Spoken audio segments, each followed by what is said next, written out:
All right.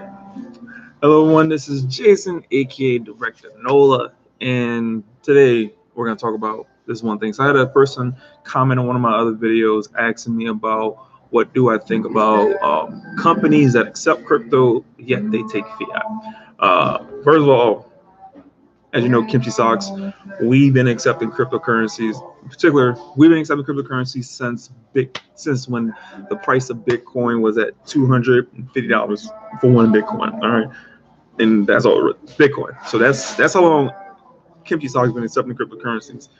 When, like I said, when Bitcoin was at, even during that time, we still were accepting fiat, and because why? Because first of all, for most people, what I realize, first of all, I'm not against companies who accept crypto and fiat.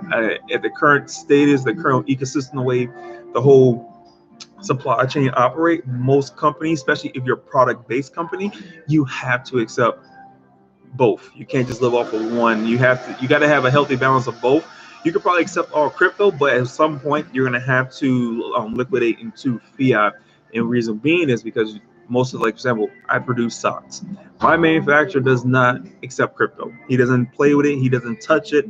Ever since I've been accepting Bitcoin and making my own socks, I've been always asking him, "Do you want to get paid in crypto?" He always says no. He wants the mighty USD, and he's Korean. So they don't even want. He don't even want won. I can't even pay him in won. He's like, no, pay me in USD. All right.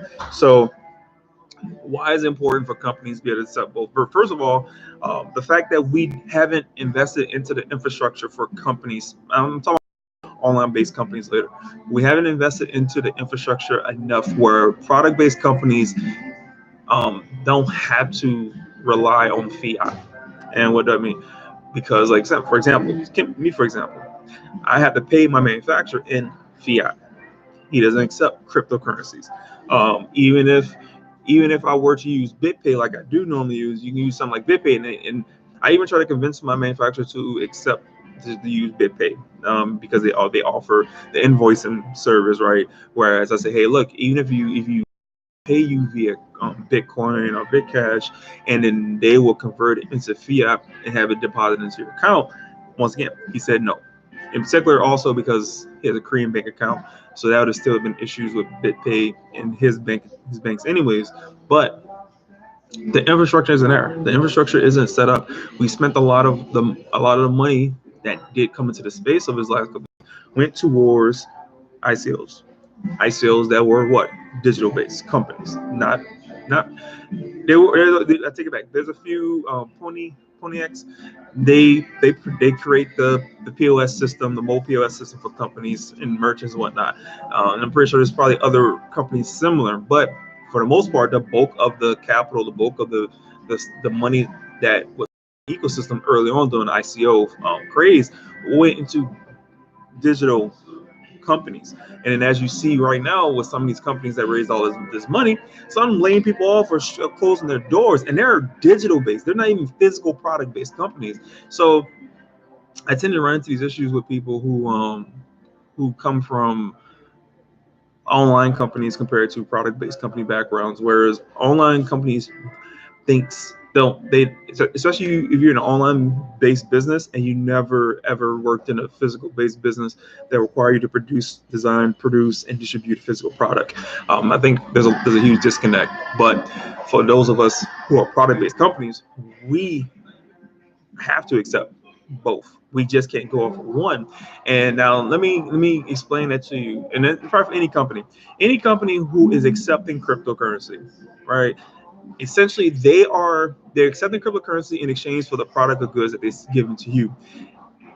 That, with cryptocurrency being a very volatile currency, the merchant, the business, they're taking on that risk.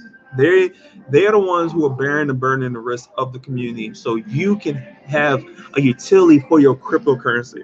I mean, you mean, Jason, so I have a utility, so you can have a reason. There's a reason for your crypto. Whereas, hey, you can buy socks with your crypto. You can buy online services like a domain through Namecheap with your crypto.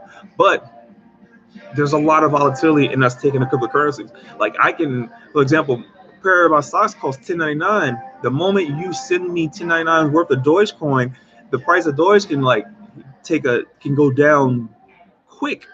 Now, I lost the retail value that I sold you the socks, but you still got the product that you want. You still get the socks. The volatility doesn't affect the product or service you buy from me with your crypto. The only person, so you don't take on that burden. The moment you give me your crypto in exchange for the socks that I created and sold to you, you no longer bear the risk of holding a volatile currency. The company do, right? So me as a company owner, I now hold on to that. I now took on that burden of shit. Okay, now I'm holding on to this volatile currency, but because I believe in the space over long term, like I said, I've been accepting cryptocurrency since Bitcoin was at the value of $250 a Bitcoin.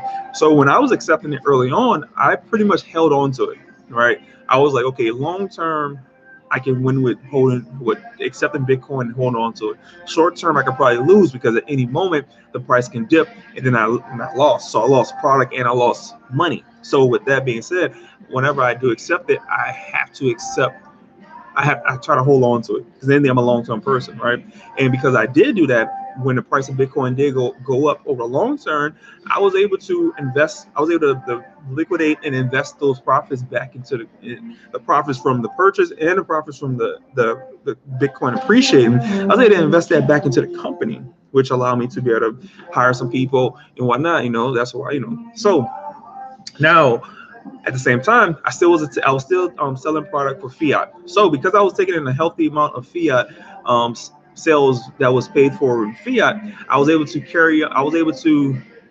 just hold on to Bitcoin and not sell it right away because I had enough fiat coming in that was covering my overhead costs. So that's one way companies like myself are accepting Bitcoin, are accepting crypto and fiat. Now, if there's enough fiat coming in that could cover your overhead costs, and you can just hold on to the crypto and hold on for the long term and let it grow over time, so that way you now have appreciating digital asset in your company's like own little hardware wallet or whatever.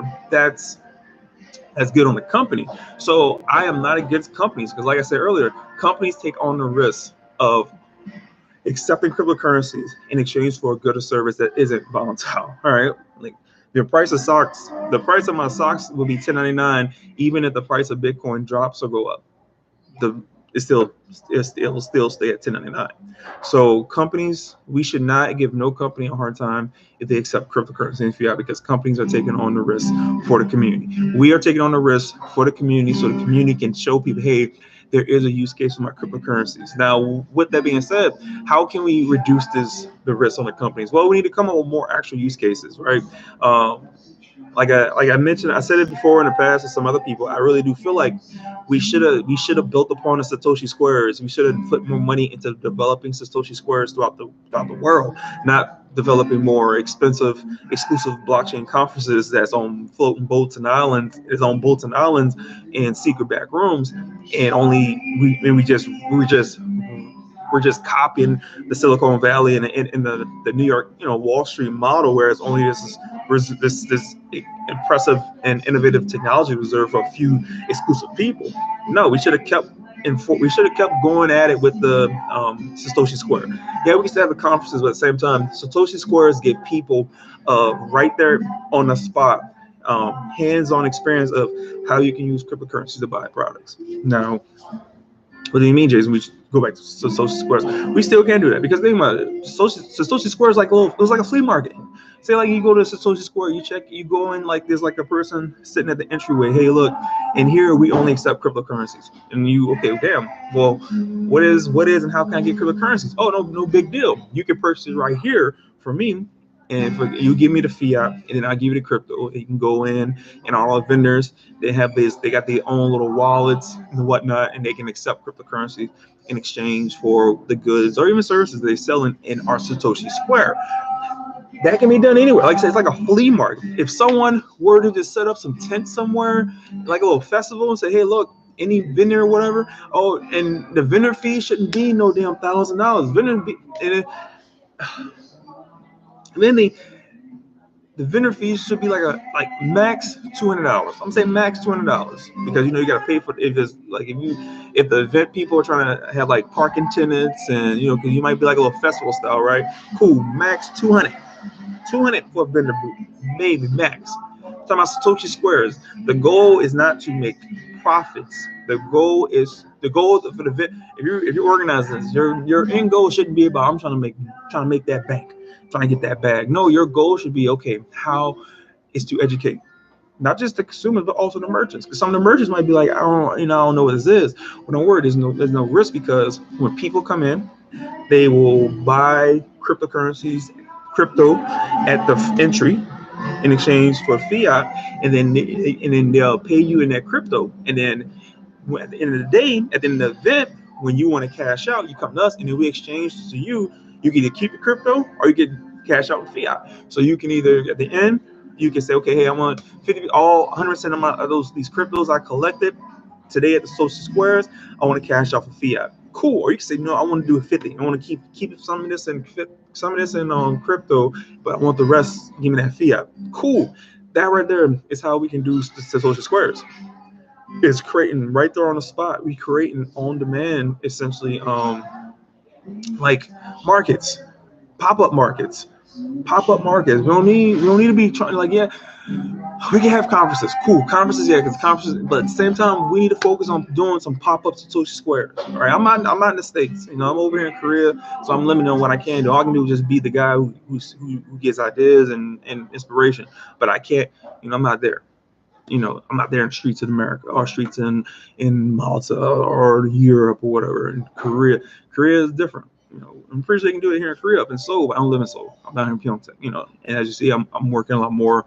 I'm trying to build up kimchi socks. All right. And even with that, right now I'm looking at incorporating a new cryptocurrency payment processor into my website because the current one they charge fees. I ain't trying to pay those. They charge monthly fees, which I'm like, there's new players who don't charge monthly fees, and I'm looking at incorporating that because I still do believe in the space. I just like I said, if you look at my YouTube channel, you will find videos from years back with me talking about Bitcoin and whatever before it became a popular thing, before it was mainstream. All right, I've been advocating for people accepting cryptocurrencies when I used to help host and co-host Bitcoin meetups where only two of us was in the meetup. All right, I so wholeheartedly believe in the space. I wholeheartedly believe in the technology. I wholeheartedly believe in what this innovation can do for people, not just for people in developed world, but people from underdeveloped worlds, people who don't have a banking system, people who don't have a means of a monetary system that's reliable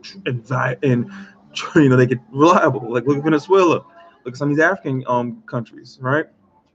So hopefully I answered that question. So ultimately, I agree with and support any company, any merchant, any person who accepts crypto and they still accept fiat. It's just there's no choice. You know what I'm saying? But like I said earlier, like a lot of us, like who are merchants who are running these businesses, keep in mind, like myself, we have kids, we have spouses, we have family, we have bills to pay. So I gotta pay my rent. I can't pay my rent in crypto. I can't pay my insurance in crypto. I can't I can't buy gas in it. Yeah, I know the debit cards and all that. I've been messing with that for years. But at the end of the day, I can't directly pay for something without there needing to be a form of moving from crypto to fiat and fiat to back and forth. Because those of us who are U.S. citizens, we getting taxed hard on crypto when we go ahead and move it from crypto to crypto or crypto to fiat. We getting hit heavy with that. We getting hit heavy with taxes, right? So that's all I have for you today, man. I appreciate you guys for watching this live stream. Comment, tell me what you think. If you have any other questions, let me know, and I'll feel free to come on and talk to you. All right. So this is Jason, aka Director Nola, and I'm out. Have an awesome Sunday. Well, Sunday for me. Have an awesome Saturday, or maybe Sunday, wherever you be in the world watching this video. Thank you for your time. You have a great one.